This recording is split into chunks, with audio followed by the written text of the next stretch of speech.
Gloire au Seigneur. Je vous invite à ouvrir la parole de Dieu dans le livre des Actes des Apôtres au chapitre 5 et au verset 29. Actes des Apôtres, chapitre 5 et le verset 29. Et juste avant de lire ce premier passage, je vous invite à prier le Seigneur pour qu'il nous conduise dans ces deux sessions, dans la méditation de la parole, afin que la parole produise du fruit dans nos vies. Merci pour ta présence, Seigneur, nous sommes à tes pieds, nous sommes comme des disciples aux pieds du Maître pour recevoir encore ta parole qui est notre nourriture, ta parole qui nous enseigne, ta parole qui nous conduit. Ouvre les yeux de notre intelligence, de notre cœur pour la saisir par la foi et de nous permettre de grandir spirituellement et d'être des disciples accomplis pour ta gloire. Oui, remplis-nous de ton esprit, accorde-nous ton onction. Merci parce que ta parole est puissante, efficace, elle transforme les vies. C'est dans le nom de Jésus que nous l'ouvrons. À toi toute la gloire. Amen. Nous poursuivons notre thème sur l'action de l'Esprit dans le livre des Actes des Apôtres. Et nous pouvons faire une lecture ici dans Actes, chapitre 5 et au verset 29.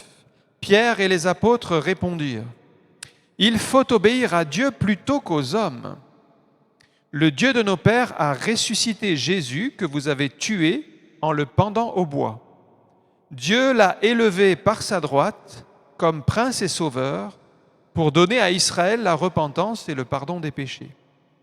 Nous sommes témoins de ces choses, de même que le Saint-Esprit que Dieu a donné à ceux qui lui obéissent. » Amen. On a parlé déjà du baptême du Saint-Esprit. Hier, on a parlé de la Pentecôte. On a vu combien les 120 premiers disciples se sont mis à parler en langue et ils ont témoigné partout de la grandeur de Dieu. Pierre a prêché la parole. 3000 personnes se sont converties ce jour-là. Et malgré ce grand réveil, on a parlé d'Ananias et Saphira aussi qui ont menti au Saint-Esprit. Péché qui a été éradiqué parce que l'église de Jérusalem devait être pure. De Jérusalem allaient naître toutes les églises. Le premier point pour ce soir, c'est maintenant l'obéissance au Saint-Esprit. L'obéissance au Saint-Esprit. Ici, dans notre verset, c'est le verset 32. La fin du verset dit « De même que le Saint-Esprit que Dieu a donné à ceux qui lui obéissent. » Et on va voir l'importance de l'obéissance pour vivre dans la vie de l'Esprit. L'obéissance à Dieu, bien sûr. Dans le contexte ici, les apôtres ont annoncé l'Évangile. Alors les gens des villes voisines sont venus écouter la parole de Dieu. Ils amenaient des malades. Vous savez qu'à l'époque, il n'y avait pas la sécurité sociale, il n'y avait pas une médecine très développée. Donc les gens cherchaient des solutions partout où ils pouvaient trouver. Et dès qu'il y avait des guérisons, des délivrances, ça suscitait un enthousiasme. Les foules venaient pour être guéries. Mais suite à l'action de Dieu, il y a eu des persécutions.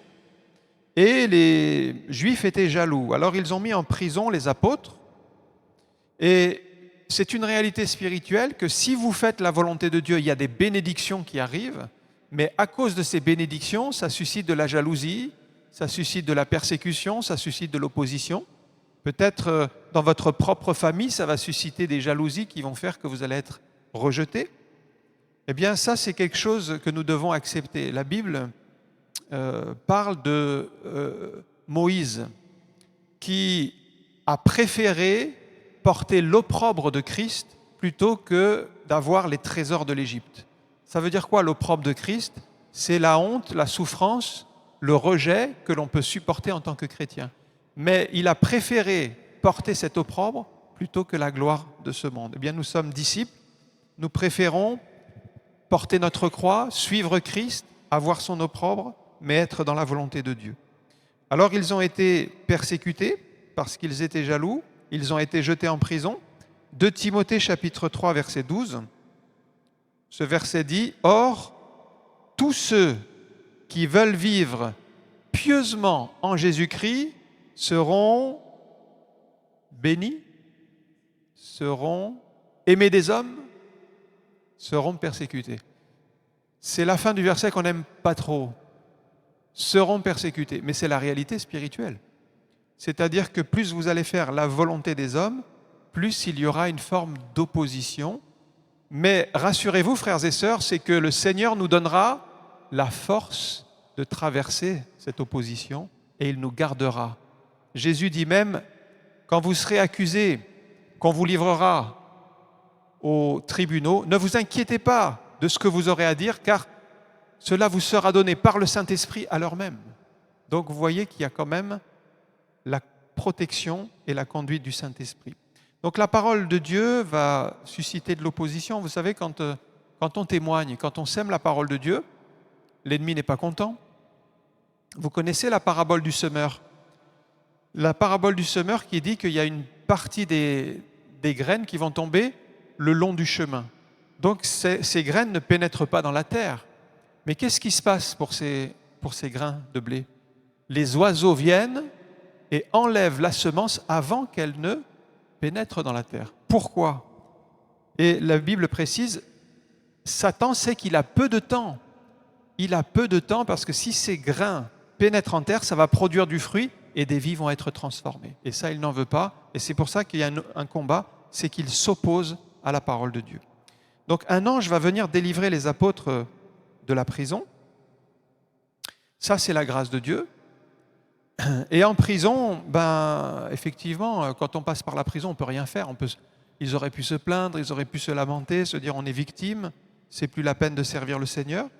Mais ils ne sont pas tombés dans ce piège-là, parce que c'est un piège dans la vie chrétienne que de tomber dans les lamentations et les gémissements, et de devenir des chrétiens plaintifs. On se plaint de tout. On se plaint du temps, on se plaint du frère ou de la sœur, ou peut-être, comme je disais hier, de cette personne qui a pris notre place au culte, alors on va être malheureux. Et tout cela, c'est vraiment, on charge notre cœur de choses inutiles. Donc Dieu n'est pas limité par nos problèmes. Lui, il envoie son ange. Et Dieu envoie pour nous des anges à notre secours. Ça, c'est Jésus qui le dit quand il parle de ces petits-enfants qui ont leur ange dans les cieux. Et lorsque Daniel s'est retrouvé dans la fosse aux lions, il n'était pas tout seul. Dieu a envoyé son ange qui a fermé la gueule des lions. Les anges viennent à notre secours. Les hommes vous persécuteront, peut-être vous serez jetés en prison, mais rassurez-vous, frères et sœurs, Dieu veille sur chacun de nous parce que nous avons de la valeur à ses yeux. Psaume 56, verset 4. C'est David. « Quand je suis dans la crainte, je me confie en toi, je me glorifierai en Dieu, en sa parole, je me confie en Dieu, je ne crains rien. Que peuvent me faire les hommes? Que peuvent nous faire les hommes si nous sommes gardés dans la main de Dieu? Nous avons ce privilège, frères et sœurs, d'être enfants de Dieu. L'ange va donc leur donner des consignes à suivre, alors qu'on vient de leur interdire d'annoncer la parole de Dieu dans le temple. Le message de Dieu, c'est justement de retourner annoncer la parole de Dieu. Alors, ça c'est paradoxal parce qu'il pourrait dire, mais on vient de nous interdire et on nous menace d'être à nouveau en prison et Dieu nous demande de recommencer à annoncer la parole de Dieu. Vous voyez que Dieu n'a pas changé ses plans, malgré que le monde s'oppose, la volonté de Dieu, elle reste toujours la même, c'est que la parole soit annoncée à toute créature pour que le monde entier soit sauvé. Dieu ne changera pas ses plans, frères et sœurs. Et qu'est-ce qui se passe dans ce cas-là? Soit on réfléchit, on dialogue avec Dieu, on discute, on veut négocier le plan de Dieu, le changer, ou soit on obéit à la parole de Dieu. Et rappelez-vous ce verset, c'est que le Saint-Esprit est pour ceux qui lui obéissent. Et c'est là le choix qu'ont fait les disciples. Ils ont préféré obéir, même si c'était défavorable. Alors nous ne devons pas chercher notre avantage. Et ça va vous coûter quelque chose d'obéir à Dieu. Ça va peut-être vous coûter une promotion, une place dans votre travail, ça va vous coûter de l'argent, ça va vous coûter de la réputation. Mais vous avez toujours intérêt à obéir à Dieu puisque c'est aussi un gage de recevoir la plénitude et l'abondance du Saint-Esprit. Ça vaut plus que l'or du monde. Donc le souverain sacrificateur et les Sadducéens retrouvent les apôtres dans le temple qui prêchent l'Évangile et on leur rappelle leur interdiction. Ils les convoquent à nouveau et ils leur disent « Mais est-ce qu'on ne vous avait pas dit d'arrêter de prêcher l'Évangile ?» Et Pierre a cette déclaration, mais il faut mieux obéir à Dieu plutôt qu'aux hommes. Et on retrouve l'obéissance qui est le point central. Si vous voulez vivre une vie de l'esprit abondante, eh bien, obéissez aux paroles du Seigneur. Ça va être déterminant pour votre avancée. Pour être un disciple de Jésus, eh bien, vous devez accepter qu'il y a un maître, ce maître, c'est Christ, et qu'il va nous donner des directives. Alors souvent, on aime mieux nous donner des ordres que d'obéir aux ordres, en général. Mais quand on est chrétien, c'est la soumission. Et dans l'Église, c'est ça le problème, c'est qu'il y a beaucoup de croyants, mais il y a peu de disciples soumis à Christ. Alors oui, on croit en Jésus, on vient louer le Seigneur, on s'attend à Dieu pour des bénédictions, mais quand il s'agit d'obéir, que ça nous coûte quelque chose, et c'est là où on voit le disciple. Le disciple, il paye le prix. Et Jésus l'enseigne, ça. Ce n'est pas forcément des messages qu'on explique souvent, mais quand on regarde, qu'est-ce qu'un disciple pour Jésus ? Si vous voulez être un disciple, vous devez renoncer à vous-même et porter votre croix. Alors déjà, ça réduit les volontaires. Porter sa croix, ça veut dire mourir à soi-même, ça veut dire la souffrance. Il faut renoncer à tout ce qu'on possède pour suivre le Seigneur. Donc il y a des exigences qui sont très élevées et il faut obéir. Donc l'obéissance va vous coûter peut-être des amis, un emploi, rejeté par votre famille, mais obéir à Dieu vous ouvre les portes de la bénédiction et vous serez sur le chemin de Dieu. Obéir à Dieu, c'est une nécessité. Regardez ce que Pierre dit. Il ne dit pas « Ah, il est bon d'obéir à Dieu » ou « Ça serait bien si nous pouvions obéir à Dieu ». Il dit « Il faut ». Le verbe « il faut », ça veut dire c'est une obligation, c'est un impératif. Il faut obéir à Dieu, c'est une nécessité. Si vous êtes un disciple, vous n'avez même pas à vous poser la question « Est-ce que je dois le faire ou pas le faire ?» Il faut le faire. C'est une nécessité absolue. Votre vie ne vous appartient plus. Regardez 1 Corinthiens chapitre 6, verset 19. « Ne savez-vous pas que votre corps est le temple du Saint-Esprit qui est en vous et que vous avez reçu de Dieu, que vous ne vous appartenez point à vous-même. » Et ça, c'est une leçon aussi qu'on doit apprendre en tant que disciple, c'est que notre vie ne nous appartient plus, elle appartient entièrement à Dieu. Ça veut dire que Dieu dirige. Et s'il nous dit, toi tu vas là, ben on y va. Tu dis ça, on doit le dire. Tu dois prendre cette position, on doit le faire. Ça veut dire ça. On ne s'appartient plus à nous-mêmes. Si vous prenez des décisions en disant, ben moi, j'ai réfléchi, je pense que voilà, je vais aller là, mais sans vous soucier de la volonté de Dieu, en général, vous allez au-devant de grands problèmes. Souvent, on demande à Dieu de bénir nos projets. On fait nos projets et puis on invite Dieu dans nos projets. Mais est-ce qu'on a prié ? Est-ce qu'on a pris le temps de chercher la face de Dieu pour dire, Seigneur, quelle est ta volonté ? Et le Seigneur vous parlera par la paix. Le Seigneur vous parlera, si ce n'est pas sa volonté, vous serez troublé dans votre cœur. Ça, c'est une des manières de parler de Dieu que nous devons écouter, c'est que si vous faites quelque chose qui n'est pas dans sa volonté et que vous priez, si vous êtes proche du Seigneur, vous allez être troublé dans votre cœur parce que Dieu vous alerte, c'est pas ma volonté. Donc, si vous avez la paix, si vous priez que vous avez la paix, vous êtes en harmonie avec Dieu, il n'y a pas d'obstacle, vous pouvez continuer à avancer. Mais si vous prenez des décisions à l'aveugle, sans chercher la face de Dieu, eh bien, vous allez avoir des contre-coups. Et pour lui plaire, nous devons lui obéir sans condition. Vous connaissez l'histoire du roi Saül. La caractéristique du roi Saül, c'est que c'était un roi désobéissant. C'est une caractéristique de Saül. Vous voyez, on retient, par exemple pour Thomas, on retient que c'était le disciple qui a douté. C'est dommage parce que ça a été qu'un moment dans sa vie finalement, mais c'est resté comme une caractéristique. Le roi Saül a désobéi en offrant lui-même des sacrifices que seuls les sacrificateurs avaient le droit. Et quand vous désobéissez à Dieu, eh bien, il y a les conséquences. 1 Samuel 15, 22, Samuel dit « L'Éternel trouve-t-il du plaisir dans l'Holocauste ?»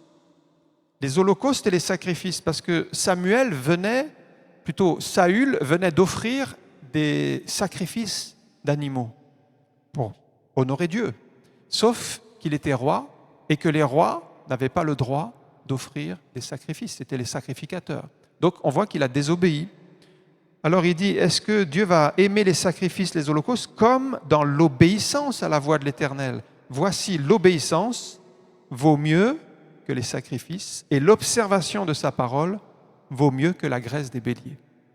Et pourtant, les sacrifices, c'est vraiment important pour Dieu parce que c'est un moyen de l'adorer, de l'honorer. Aujourd'hui, on ne fait plus des sacrifices d'animaux. On fait des sacrifices de louange, de reconnaissance, des prières. C'est une autre manière d'adorer Dieu. Mais c'est très important, la louange, l'adoration.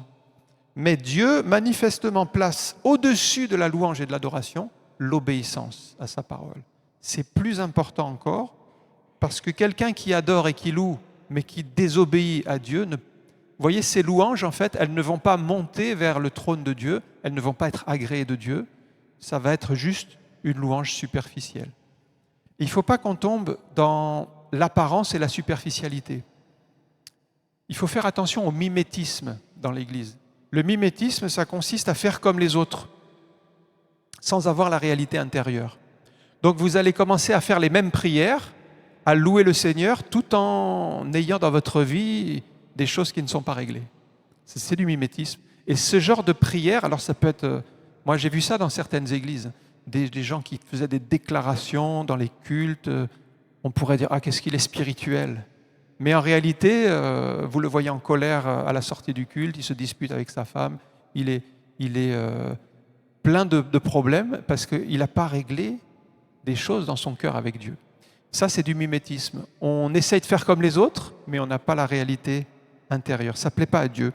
Le Saint-Esprit est donné à ceux qui lui obéissent. Et Pierre sait de quoi il parle parce qu'il a appris l'obéissance, le prix de l'obéissance, et il a aussi les conséquences, c'est-à-dire que vous avez la persécution, mais vous avez la vie de l'Esprit et la bénédiction qui vous accompagne.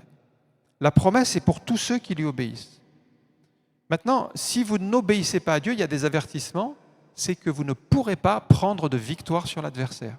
Il y a un grand enseignement ici dans Jacques chapitre 4, verset 7. On va prendre le temps de s'arrêter sur ce verset. Jacques 4, 7. Qu'est-ce que nous dit ce verset ? 1. Soumettez-vous donc à Dieu. 2. Résistez au diable. Et 3. Il fuira loin de vous. Maintenant, si on nommait le numéro 1, qu'est-ce qui se passe ? Si vous n'avez pas la soumission à Dieu, qu'est-ce qui se passe ? Vous n'avez pas le numéro 2. Vous ne pourrez pas résister au diable et vous n'aurez pas le numéro 3, il ne fuira pas loin de vous. Donc il y a bien un ordre dans la parole de Dieu. 1. La soumission. C'est ça qui va vous donner l'autorité. L'autorité spirituelle, elle vient d'où ? Elle vient de notre soumission à Dieu. Jésus l'explique au centenier. Un centenier qui avait son serviteur malade. Le centenier lui dit, c'est même pas la peine que tu viennes sous mon toit, dis seulement un mot et mon serviteur sera guéri. Et Jésus dit, j'ai pas vu une aussi grande foi en Israël. Il dit, moi, le centenier lui dit, moi j'ai des soldats sous mes ordres, je suis soumis à mes supérieurs, et il fait une relation d'autorité. Il comprend que si Jésus dit un mot, la chose va s'accomplir. Mais lui-même, il est sous une autorité et il a une autorité. Si nous sommes soumis à Dieu, nous avons une autorité spirituelle. Mais si nous ne sommes pas soumis à Dieu, vous pouvez essayer de chasser un démon, vous pouvez essayer de faire fuir le malin, il ne partira pas. Parce que votre autorité, elle dépend de votre soumission. Donc vous voyez, c'est comme chez les militaires. Le soldat, il était soumis à ses supérieurs et il avait des soldats sous ses ordres. Eh bien nous devons être soumis à Dieu et nous avons autorité sur les puissances. Jésus dit, vous marcherez sur les serpents, les scorpions et toute la puissance de l'ennemi. Cette autorité, elle vient d'où ? La soumission. Et souvent ce verset, vous voyez, ce verset 7, on va directement à résister au diable et il fuira loin de vous. On est vainqueur. Résistez au diable, le diable va fuir. Mais on oublie juste la première partie. Soumettez-vous à Dieu. Et ça, c'est un grand manque chez beaucoup de croyants. C'est pourquoi le diable ne fuit pas. Donc ça nous interpelle. sur l'importance de l'obéissance. Ceux qui n'obéissent pas à Dieu sont conduits par la chair. Regardez Romains chapitre 8, verset 5. Romains chapitre 8, verset 5. En effet, ceux qui vivent selon la chair s'affectionnent aux choses de la chair, tandis que ceux qui vivent selon l'esprit s'affectionnent aux choses de l'esprit. Et l'affection de la chair, c'est la mort, tandis que l'affection de l'esprit, c'est la vie et la paix.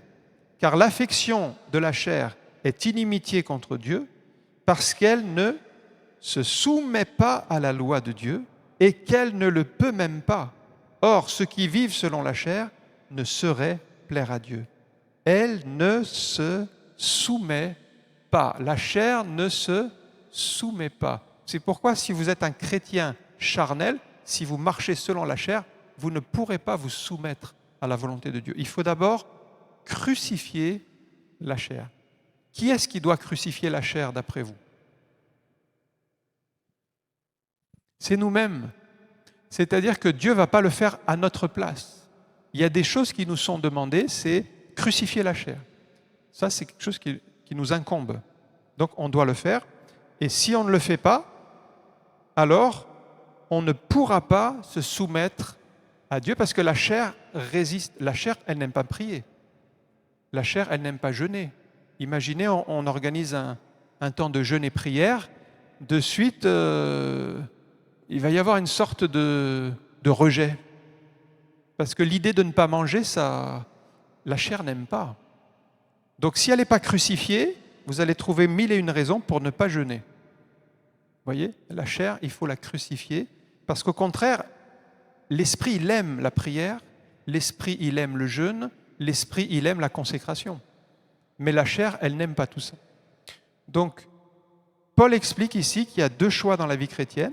Soit vous laissez la chair dominer votre vie, et vous serez un chrétien charnel, mais vous ne pourrez pas plaire à Dieu. Ou soit vous soumettez la chair, vous la crucifiez. Et là, vous êtes un chrétien spirituel, un chrétien mature. C'est ce que Paul appelle « soyez parfaits ». Parfait dans la Bible, ça veut dire « soyez des chrétiens matures, accomplis, selon la volonté de Dieu ». La chair vous conduira à faire des mauvais choix. Par exemple, un chrétien charnel, il va acheter une voiture, il va acheter une maison, mais il ne prie pas, il va faire des mauvais choix. Ça va être des problèmes qui vont survenir. Peut-être la maison va avoir une mauvaise fabrication, il va y avoir des difficultés parce qu'il n'a pas prié. Il va se retrouver au mauvais endroit. Un des exemples de croyants charnels, c'est Lot. Pourquoi Lot? Lot, c'était quand même le neveu d'Abraham. Il était proche d'un homme de Dieu. Mais lui, c'est la vue qui le conduisait. Il a vu un jardin arrosé près de Sodome et Gomorrhe. Bon, Sodome et Gomorrhe, c'était des villes de péché qui déplaisaient à l'Éternel. Bon, ça, il l'a mis de côté, mais il a vu le jardin arrosé. Vous voyez, quand on est charnel, on marche par la vue. Il a fait des mauvais choix. Ses mauvais choix, c'était d'aller habiter là-bas. Il a emmené ses filles avec lui. Ses filles ont mal tourné. Il y a eu des conséquences dans sa famille. Sa femme s'est retournée en arrière quand ils sont sortis transformés en statue de sel. On peut dire que ses choix ont eu des conséquences terribles. Sa femme est morte. Ses deux filles ont eu un comportement inique. Tout cela, c'est les conséquences de quelqu'un qui marche dans la chair. Alors, il était croyant, Lot. La Bible dit même dans le Nouveau Testament que c'était injuste. Bon, il faisait partie des croyants, mais croyants qui marchent selon la chair. Et moi, je vous souhaite de marcher selon l'Esprit. Si vous marchez selon l'Esprit, vous n'accomplirez pas les désirs de la chair. Frères et sœurs, il faut mettre ce verset dans le bon ordre. Marchez d'abord selon l'Esprit, recherchez la vie de l'Esprit. Ça vous donnera la victoire sur les œuvres de la chair. Parce que bien souvent, des chrétiens s'efforcent de ne pas accomplir les œuvres de la chair par leur force pour essayer de marcher selon l'Esprit. Mais en fait, il vous faut d'abord la puissance du Saint-Esprit, la vie de l'Esprit pour triompher des œuvres de la chair. Donc cherchez la face de Dieu, priez le Seigneur, soyez remplis du Saint-Esprit et vous allez voir que la chair va être tenue en échec et elle sera crucifiée. Il faut la maintenir crucifiée parce que la chair a tendance à se réveiller, il faut la maintenir, et ça c'est en marchant par l'esprit que la chair va être mise hors d'état de nuire. Si vous vous soumettez à Dieu, c'est l'inverse de Lot, vos choix seront inspirés. Donc vous allez prier et vous allez dire Dieu que ta volonté soit faite. Et là, les choix seront conduits par Dieu, inspirés, et ça va vous conduire dans la prière, la méditation de la parole de Dieu, écouter des messages bibliques, vous nourrir le cœur, vous aurez la paix intérieure, la paix que le monde ne connaît pas, et puis en vivant selon l'esprit, vous allez plaire à Dieu, et puis quand vous marchez selon l'esprit, Dieu vous ouvre les bonnes portes, et il ferme les mauvaises portes. Quelquefois, on ne sait pas quel chemin prendre. Vous priez, vous cherchez la face de Dieu, et la bonne porte s'ouvre, mais s'il y avait 3 portes, les 2 autres sont fermées, et vous pouvez aller dans la bonne direction. Dieu vous sera favorable, mais vous devez affectionner les choses d'en haut. Rechercher ce qui plaît à Dieu, ça c'est notre part, et après Dieu, il ouvre le chemin. On va aller dans un deuxième point, c'est Actes chapitre 6, verset 1. C'est maintenant le choix des diacres. On est toujours dans le livre des Actes des Apôtres, on avance dans notre étude. Ici arrive un temps où on va susciter des diacres dans l'Église. Actes chapitre 6, verset 1. En ce temps-là, le nombre des disciples augmentant, les hellénistes murmurèrent contre les Hébreux parce que leurs veuves étaient négligées dans la distribution qui se faisait chaque jour. Les 12 convoquèrent la multitude des disciples et dirent « Il n'est pas convenable que nous laissions la parole de Dieu pour servir aux tables. C'est pourquoi, frères, choisissez parmi vous 7 hommes de qui on rende un bon témoignage, qui soit plein d'Esprit Saint et de sagesse, et que nous chargerons de cet emploi. Et nous continuerons à nous appliquer à la prière et au ministère de la parole. » Cette proposition plut à toute l'assemblée. Ils élurent Étienne, homme plein de foi et d'Esprit Saint, Philippe, Procore, Nicanor, Timon, Parménas et Nicolas, prosélytes d'Antioche. Ils les présentèrent aux apôtres qui, après avoir prié, leur imposèrent les mains. Alors ce texte, il commence par des murmures dans l'Église. Il y avait des murmures entre les hellénistes. Alors c'est quoi les hellénistes? Ce sont des chrétiens d'origine grecque ou d'origine païenne, non juive. Et puis les Hébreux, ce sont des chrétiens d'origine juive. Il y avait donc 2 catégories de chrétiens qui murmuraient. Donc les Hébreux murmuraient par rapport aux hellénistes et disaient que nous, nos veuves, sont négligées. Il y avait comme 2 camps dans l'Église. Vous voyez comme on est au début de l'Église ici, on est vraiment... l'Église est toute jeune et dès le début, il commence à y avoir des petits problèmes, des tensions, des rivalités. Ça veut dire quoi? Ça veut dire que la nature humaine, elle était bien présente. Pourtant, ils croyaient en Dieu, ils aimaient le Seigneur, ils voyaient la gloire de Dieu, mais la nature humaine, elle est là. Alors si nous ne veillons pas, cette nature humaine, on arrive à des murmures, on arrive à des critiques, à des jugements, des incompréhensions, tout cela. Mais en Christ, nous devons être un seul peuple, il n'y a pas de division en Christ. Éphésiens chapitre 2, verset 14. Ça, c'est la volonté de Dieu, car il est notre paix. Lui qui des 2, c'est quoi les 2 ici? C'est les Grecs et les Juifs. Des 2, il n'en a fait qu'un. Parce que pour Dieu, il ne veut pas de division entre les hellénistes et les Hébreux. Il a renversé le mur de séparation, l'inimitié, ayant anéanti par sa chair la loi des ordonnances dans ses prescriptions. Il a voulu créer en lui-même, avec les 2, donc juifs et grecs, un seul homme nouveau, en établissant la paix et les réconcilier avec Dieu, l'un et l'autre, en un seul corps par la croix, en détruisant par elle l'inimitié. Alors qu'est-ce que la volonté de Dieu? C'est l'unité du corps de Christ. Donc il ne doit pas y avoir de clan, il ne doit pas y avoir de division, il ne doit pas y avoir les Juifs d'un côté et les Hébreux de l'autre, ou un clan, un autre clan. Pourquoi les chrétiens se divisent autant? Eh bien, on revient toujours à ce problème. S'il y a des problèmes de division ou de murmure, c'est que la chair a repris le dessus sur l'esprit. Ça, c'est la conséquence. Ça, c'est sûr que si on marche par l'esprit, on sera dans l'unité. Mais si certains marchent par la chair, immanquablement, vous allez voir des murmures.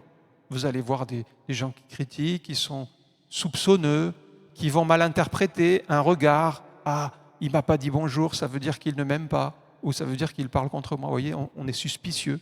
Tout cela, ce sont des jugements dus à la chair. Les murmures, c'est un vrai fléau dans l'Église.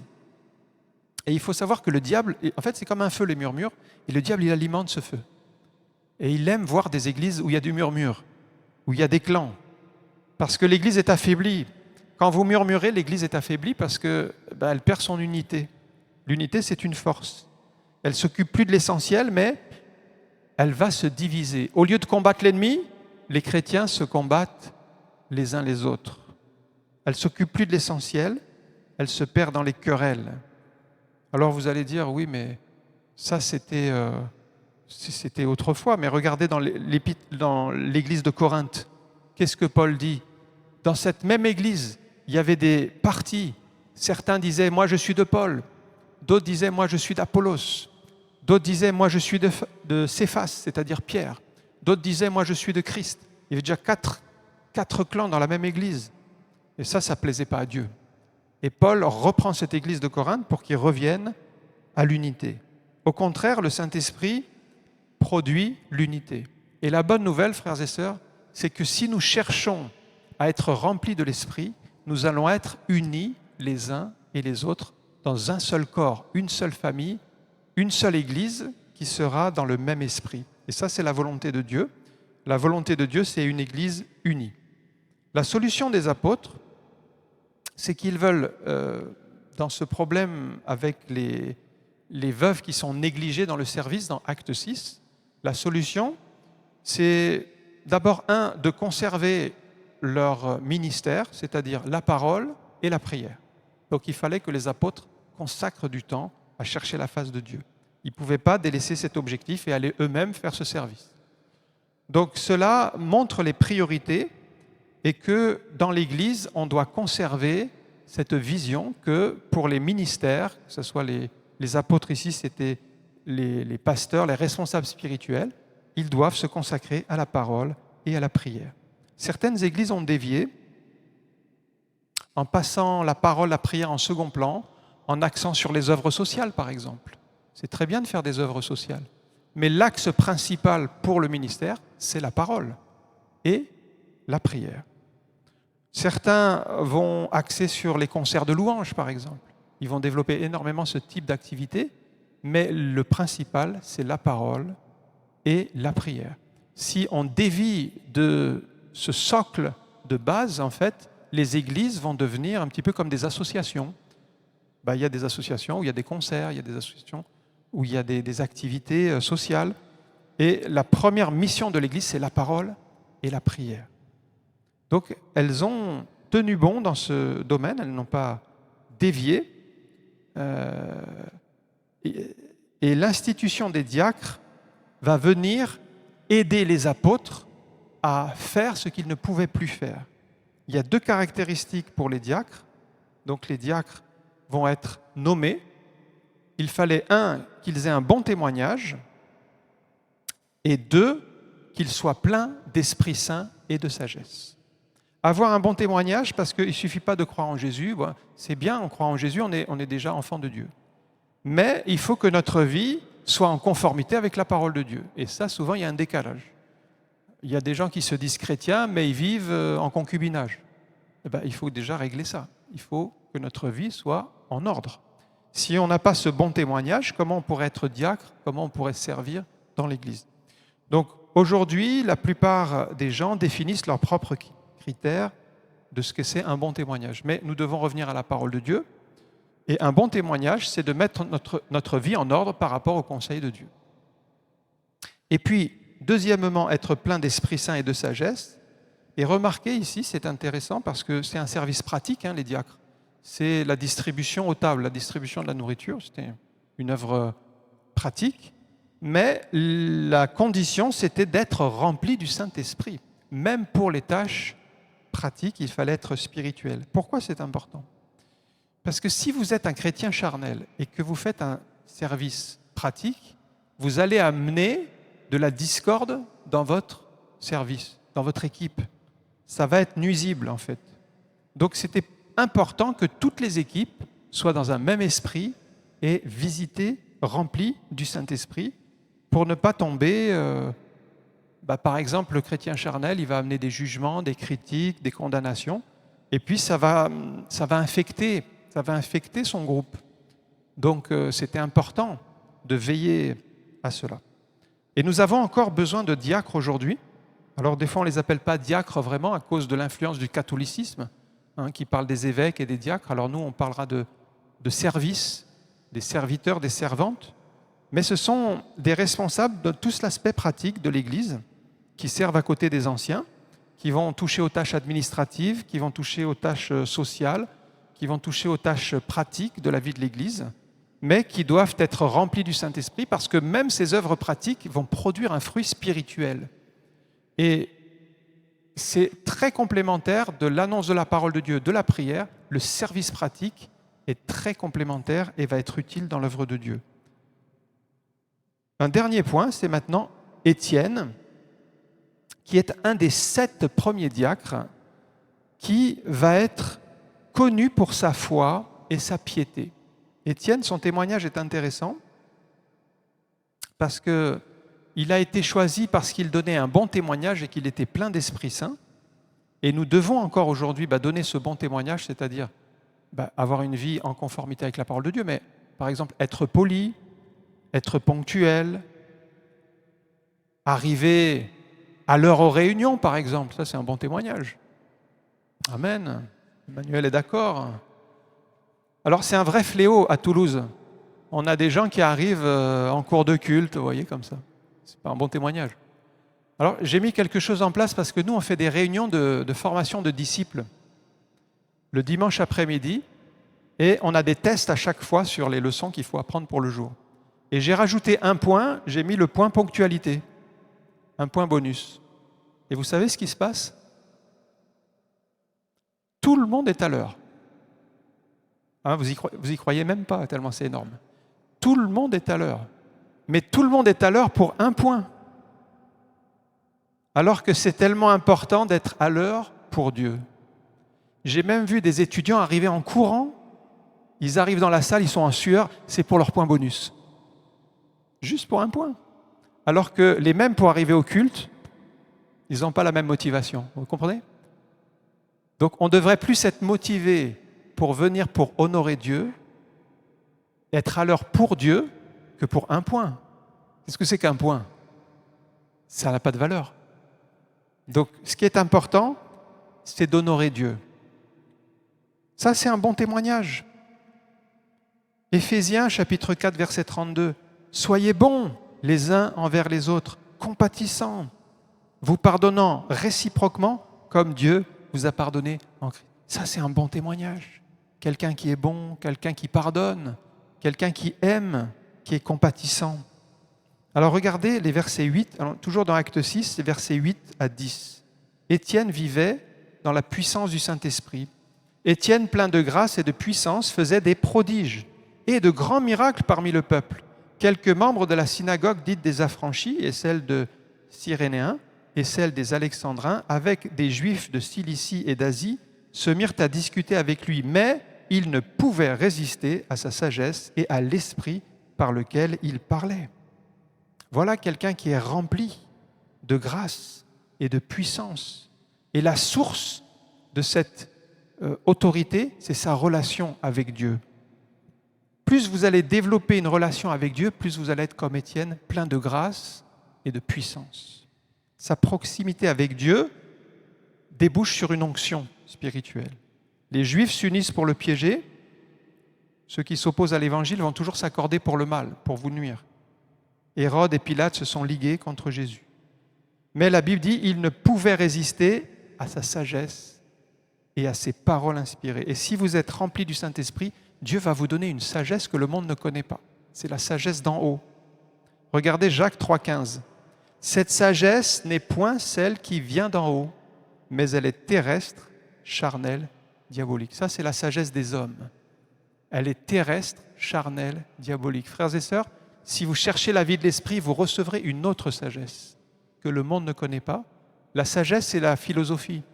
C'est des bibliothèques entières de livres de recherche de la sagesse humaine. Mais il existe une autre sagesse que vous trouvez au pied du Maître dans la parole de Dieu, qui vous fera faire les choix inspirés, qui vous donnera les paroles de sagesse. Étienne répond à ses contradicteurs. Alors, acte 7, 51, on voit qu'il s'oppose. Il dit, acte 7, 51, « Homme au courant de là, il s'adresse aux Juifs, incirconcis de cœur et d'oreille, vous vous opposez toujours au Saint-Esprit. » Et là, on a les Juifs qui s'opposent au Saint-Esprit. Ce que vos pères ont été, vous l'êtes aussi. Les Juifs étaient orgueilleux, ils s'opposaient au Saint-Esprit. Le Saint-Esprit, c'est une personne qu'il faut respecter. Le Père, le Fils, le Saint-Esprit. Si vous résistez au Saint-Esprit, il va se retirer. Je termine avec les versets 54 et 55 dans Acte 7.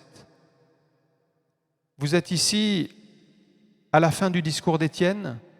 En entendant ces paroles, ils étaient furieux dans leur cœur et ils grinçaient des dents contre lui. Mais Étienne, rempli du Saint-Esprit et fixant les regards vers le ciel, vit la gloire de Dieu et Jésus debout à la droite de Dieu. Là, il y a une leçon, frères et sœurs. Les Juifs et Étienne sont au même endroit. Étienne regarde vers le ciel et qu'est-ce qu'il voit? Il voit le ciel ouvert, Jésus debout à la droite de Dieu. Les Juifs regardent vers le ciel, qu'est-ce qu'ils voient? Les nuages. Ils ne voient que les choses terrestres, mais ils ne voient pas Jésus debout à la droite de Dieu. Pourtant, Jésus est là, debout à la droite de Dieu. Ça veut dire que quand vous êtes rempli du Saint-Esprit, vous allez voir des choses que le monde ne peut pas voir, qui est caché aux yeux du monde. Ça, c'est Étienne. Pourquoi? Parce que Étienne, son cœur était rempli du Saint-Esprit, mais les Juifs, leur cœur était rempli de haine. Si votre cœur est rempli de haine, même si vous êtes chrétien, votre cœur est rempli de haine, vous ne pourrez pas voir la gloire de Dieu. Parce que le cœur, ça joue sur la vision. Ça, c'est un principe dans la Bible. Et regardez ce que dit Paul dans Éphésiens 1, 18. Il prie pour les chrétiens d'Éphèse, afin que Dieu illumine les yeux de votre cœur, que Dieu nous ouvre les yeux spirituels, pour que vous sachiez quelle est l'espérance qui s'attache à son appel. Un jour, il y avait un couple qui avait un petit chien, mais ce petit chien, il était très agressif. Et le problème, c'est que ce petit chien, il attaquait les gros chiens. Et forcément, il se prenait des coups. Et au bout d'un moment, il l'a emmené chez le vétérinaire. Il dit, mais on a un problème, notre chien est agressif, il attaque tous les chiens qui sont plus grands que lui. Et en fait, il s'est rendu compte, le vétérinaire, que ce petit chien, il avait un problème de vision. Il a dû rectifier dans sa rétine sa vision parce qu'en fait, il voyait tout en plus petit. Et une fois que ça a été rectifié, il a vu normalement. Et alors, il se tenait tout tranquille après. Il n'allait plus attaquer les autres chiens parce que sa vision avait été rectifiée. Et je crois qu'on a besoin que le Saint-Esprit rectifie notre vision pour qu'on ait la vision spirituelle. La Bible dit qu'après, Étienne a été lapidé, mais il a été accueilli au ciel dans la présence de Dieu. Et quand on est chrétien, et je vous souhaite de vous endormir, le texte dit « Étienne s'endormit », ça veut dire qu'il est mort, mais dans la foi, il est parti dans la foi. Et je vous souhaite de partir dans la foi, parce que vous savez où vous allez, dans le paradis. Jésus vous a préparé une place. Mais ceux qui ne s'endorment pas dans la foi, ils vont dans la géhenne. Ça, c'est Jésus qui le dit. On ne peut pas cacher cette partie du message. C'est que si on n'accepte pas Christ qui est mort pour nos péchés, c'est la géhenne qui nous attend. C'est le feu éternel. En conclusion, nous devons obéir au Saint-Esprit. Chaque chrétien doit chercher à être renouvelé dans le Saint-Esprit pour le service, parce que si c'est un service charnel, eh bien les fruits seront charnels, mais nous voulons un service spirituel pour des fruits spirituels. D'où viennent les rivalités, les tensions, les divisions, le désordre? C'est que la chair domine. Ça veut dire que la chair n'a pas été crucifiée, ça veut dire qu'on fera du mauvais travail. Donc on ne doit pas s'opposer au Saint-Esprit. Et on a compris que l'obéissance, c'est la garantie d'être dans la volonté de Dieu. Un dernier petit exemple, c'est celui des 12 espions qui sont allés explorer le pays. Il y en a 2 qui étaient favorables pour entrer dans le pays promis. Est-ce que vous savez leur nom? Waouh! Ils sont bien formés à Montpellier. Josué et Caleb. Maintenant, est-ce que vous pouvez me donner le nom des 10 autres? Alors, Emmanuel. Rassurez-vous, je ne le connais pas non plus. Mais pourquoi on les connaît? Pourtant, c'est dans la Bible. Ils sont mentionnés dans la Bible. Vous pourrez les vérifier dans Nombre 13. Vous avez les 10 autres noms. Personne ne les connaît. Pourquoi? Parce qu'ils n'ont pas été obéissants à la volonté de Dieu. On n'a retenu que ceux qui étaient obéissants. Le Saint-Esprit est pour ceux qui lui obéissent. Amen.